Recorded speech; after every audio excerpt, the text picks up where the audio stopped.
Good morning students. Welcome to all in online classes for social science. Chapter Components of Environment is going on, and today we will discuss about 4 spheres of environment. Let us see. The natural environment can be broadly divided into 4 spheres, that is lithosphere, atmosphere, hydrosphere and biosphere. Each of these is unique in its own way and supports other in sustaining life forms on our planet called the Mother Earth. Now we will discuss about the lithosphere. The literal meaning of lithosphere is the sphere of rocks. The Earth's solid layer is called lithosphere.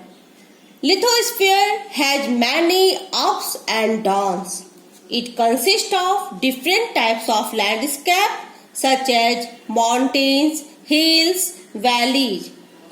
The lithosphere is about 100 km in thickness. The uppermost part of the lithosphere is composed of rocks rich in silica and aluminium called shear. Below the shear layers, the rocks are mainly rich in silica and magnesium and are called sigma, which is generally found below the bottom of the ocean basin. Thus, lithosphere is the part of the earth which provides us land over which we live. It provides soil for the plants and is also a source of all the minerals wealth.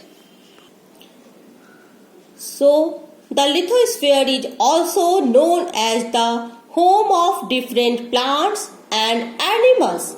It is a source of various minerals resources such as coal, aluminium, manganese, lead, zinc, oil, etc. It provides land for growing crops and human settlements. Let us discuss about the atmosphere. The literal meaning of atmosphere is the sphere of air. The atmosphere is composed of mixture of gases which forms an envelope around the earth. It extends up to a height of 1600 km from the earth's surface. Of the total mass of atmosphere, 99% exists within 32 km of height from the earth's surface. The atmosphere acts as a thick blanket which protects us from harmful ultraviolet rays of the sun. The changes in the atmosphere brings changes in the weather and climate. Air provides us all the weather related phenomena such as wind, rain, etc. The atmosphere acts as a big air conditioner, moderating the extremes of heat and cold. It also contains life-giving gases like oxygen and carbon dioxide. It also consists of various gases such as oxygen, nitrogen, carbon dioxide, neon, ozone, etc. as well as dust and water vapor. Now we will discuss about hydrosphere. Hydrosphere refers to the sphere of water which is present in oceans, rivers, lakes and other water bodies on the Earth's surface. The planet Earth is often called the water planet or the blue planet because of abundance of water on its surface. It provides us great variety of seafood and minerals. It provides a natural link between the continents. The water bodies that includes rivers, lakes, sea and ocean cover 71% of the Earth's surface. The distribution of water is not uniform in both the northern and southern hemisphere. It is estimated that 43% of the total area covered by water lies in northern hemisphere, whereas the remaining 53% lies in the southern hemisphere. And in this way you can see the total areas covered by water lies in northern hemisphere is 43%, whereas the remaining 53% are lies in the southern hemisphere. Ocean hold 96.5% waters on the earth. Rest of the water is available in form of ice, water vapors, underground waters, rivers and lakes. We will discuss about the biosphere. Biosphere means the living world. It contains all form of life such as plants, animals, human beings. And how can you give the definition of biosphere? Biosphere is a narrow zone of earth where land, water and air interact with each other to support life. Understood? How you will give the definition?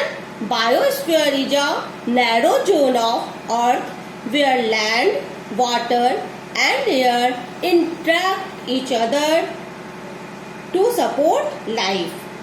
It is a very significant part of the earth. It is a part of the earth that is occupied by living organisms such as human beings, plants, animals, insects, etc. It provides us favorable condition for life. Both the biotic and abiotic environment are interdependent and provide a variety of food and raw materials. All the plants, animals and human beings depend on their surroundings. Human beings are an important part of biosphere. They are capable to changing it. In this way, you knew that the earth is full of diversities.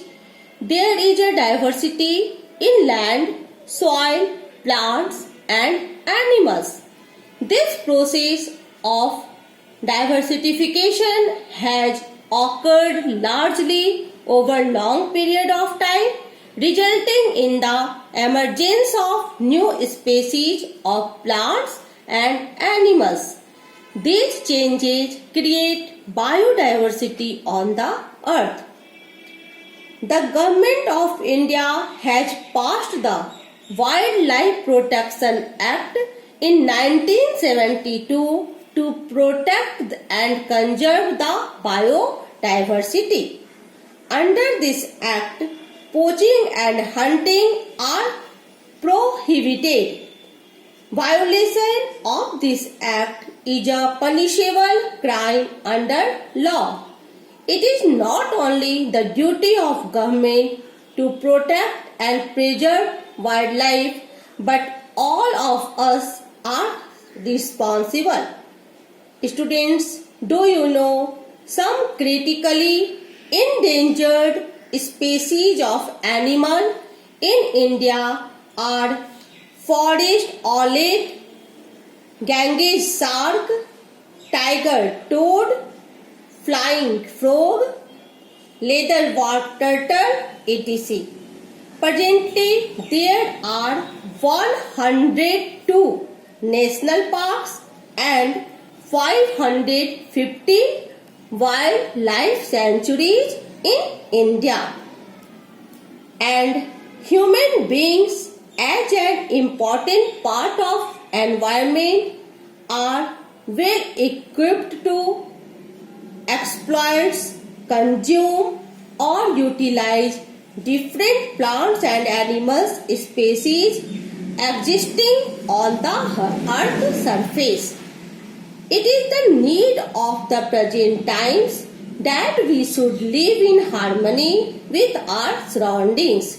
This will allow the earth to sustain all forms of life on it and to produce newer ones in the course of time.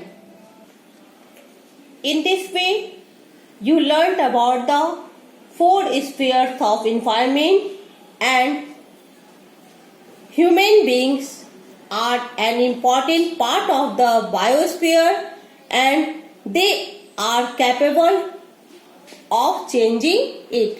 That's all for today. Thank you and have a nice day.